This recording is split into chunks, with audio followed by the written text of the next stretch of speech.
فبأي آلاء ربكما تكذبان يخرج منهما اللؤلؤ والمرجان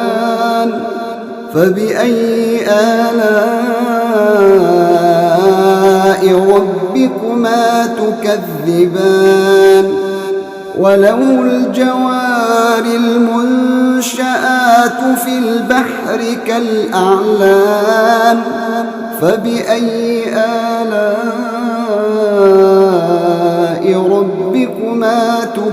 تكذبان كل من عليها فان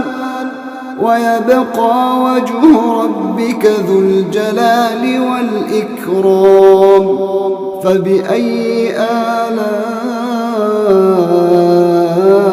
ربكما تكذبان يسأله من في السماوات والأرض كل يوم هو في شأن فبأي آلاء ربكما تكذبان سنفرغ لكم أيها الثقلان فبأي آلاء ربكما تكذبان